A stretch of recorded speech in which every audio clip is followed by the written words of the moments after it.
Morphing beings, welcome for gathering here today for yet again another video of this channel. I would like to talk about relativity in training, since I feel that being conscious of this principle is a good thing, knowing that this is very relative and there's a lot that goes on within training styles, within different movements and different motions. So without further ado, let's just jump right into it. So what can we see when doing a movement, different movements? What is that connects all these different movements, since they are so different? What is this one thing that connects it all together? I would say this is the exchange of forces. This is always present. Every movement contains an exchange of forces, but every movement has a different expression of this exchange of these forces. Now, how do these forces exchange will only be told by the movement that is performed. I always like to quote embryology. In embryology, a being is made because different forces are interacting on each other that is limiting this tissue to react in a certain way. Now, this same goes on after we are born and when we are, for example, training. When we are training, we are exposing our body to certain stimuli, and our body is responding to the stimuli, and it needs to respond in different ways, different forces which are applied to its environment. So let's take a runner, for example. How are these forces exchanged in running? Well, there is some strength, of course, but it's a lot of cardio. For a longer period of time, you need to be able to sustain a certain pace. This pace takes a toll on the body. This body needs to be able to respond to this toll by exchanging forces. Now, whether this body is able to exchange these forces will determine whether this motion or movement is acceptable or not. So every movement has different contents. Maybe you know of Ido Portal, and maybe you know he talks about the container and the content. This really relates to this principle, and I will show this to you in the next diagram. So let's go. We can see here the container with the contained inside of it. Now let's divide this contained into several pieces. So we have split this up very nicely. Now let's get these contents out of the container and line them up over here. Very good. Now you might be wondering, what are these contents? So let's add some content to the contents. Now we can see the content have been added to the contents. At this point, one thing I would like to say, I would like to make you aware of, is that this is definitely not a total summary of all the contents that are contained in a movement, but are just a few components which I would like to highlight just to explain this principle I am explaining right now. So with that being said, let's get back to the explanation. We can see here several components which I have highlighted. Right here is strength, speed, mobility, balance, bi or unilaterality, and cardio. For example, these are components which are used in every movement that we make, be it small or big, be it strong, fast, doesn't matter. Everything is always present in the total movement that is being made by the mover. So as to explain this, I would like to make a little diagram which kind of shows what's going on in, for example, a push-up, because a push-up Everyone knows what a push-up is, so let's use this push-up as an example. Here you can see I've made a diagram for one push-up. Let's see strength. Strength. There's some strength required for a push-up to be able to do this. We can see the total speed. There is some speed which is acquired to be able to push yourself off the ground. There is some mobility acquired to be able to go to the ground and back up. There is some balance acquired to keep yourself stable on the floor, but this is not a lot because we have made a big support with our two hands and our 2 feet to keep ourselves stable.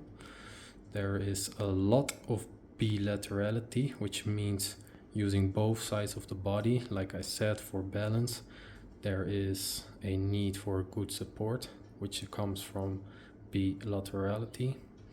There is not very much cardio involved since this is just one push-up. And in this way you can see this diagram has been made for one push-up. What I would like to add to this is that this is different for every individual. Let's take a 10-year-old person that has not done a push-up in his or her life. Now this person is gonna require a lot more strength involvement and a lot more speed involvement to get this body off the ground. Let's get an experienced calisthenics practitioner from 25 years old. One push-up is not gonna take much strength, not gonna take much speed effort to get his or her body off the ground.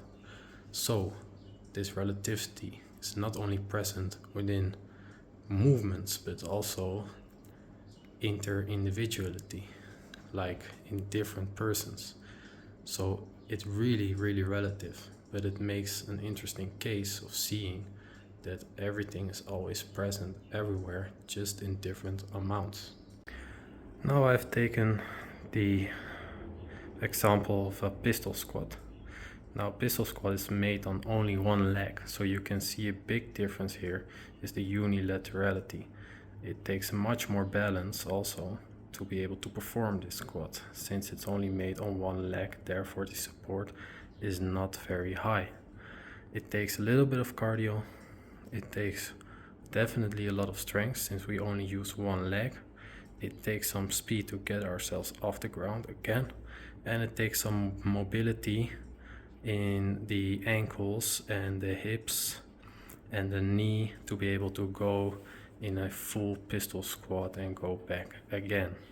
So as you may have seen from this diagram, there are different ways of expression of these forces which are interacting with each other. Now, like I said, this is definitely not all of them, definitely not, but it gives an overview and it gives an idea of what I'm trying to express here. Let's say we go to the fitness. What do we usually do here? We do some strength training, some cardio training, and that's kind of it, what I see in my gym. Not every gym is the same, of course, but there's usually not a lot of range of motion, so not a lot of mobility going on. Maybe someone will do a little bit of yoga stretching, but sure. But it's not really incorporated in these strength movements. When we do a push-up or we do a chest press or whatever, it's usually only 2 sides. So we do 2 sides like this, which trains our body to only move in 2 sides. But a lot of life is also moved in 1 side. Let's take walking, for example. You place 1 step on the ground, you balance on 1 leg, and our body has to orient around this leg. Then we take another step, which is never in the same place, only when we do certain acrobatic movements, but not in day-to-day life. Usually this next step is placed at the left or right side of the other leg. So we are continuously shifting here, and unilaterally motioning our body. When we look, for example, to martial arts, there's a lot of unilaterality because we have to shift constantly. To kick, we have to shift. We have to place one leg on the ground, one leg up. We have to bend our body to orient around this point of balance. Our center of mass has to be stable, and the kick also has to be performed well.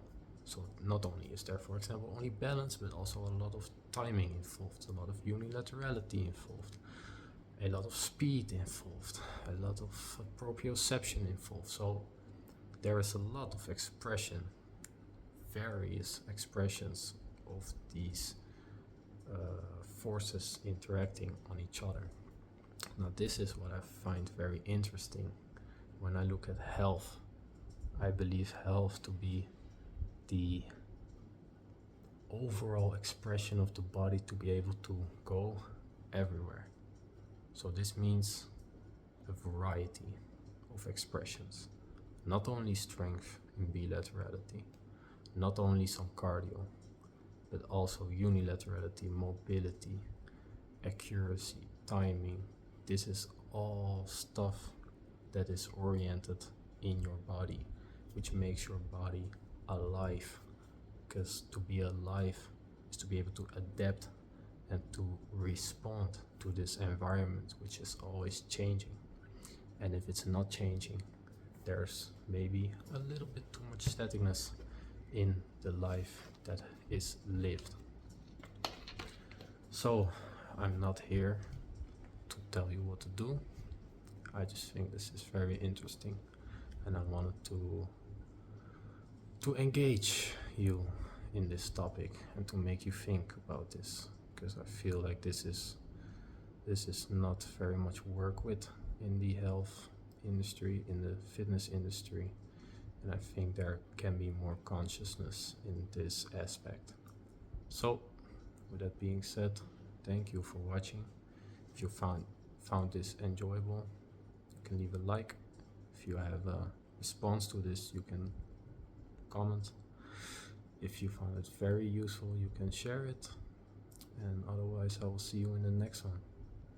Remember, we are morphing beings. We either morph or we die. It's not much choice in between there, so let's just morph well. And as I'm still in Africa, I will take a sip of water.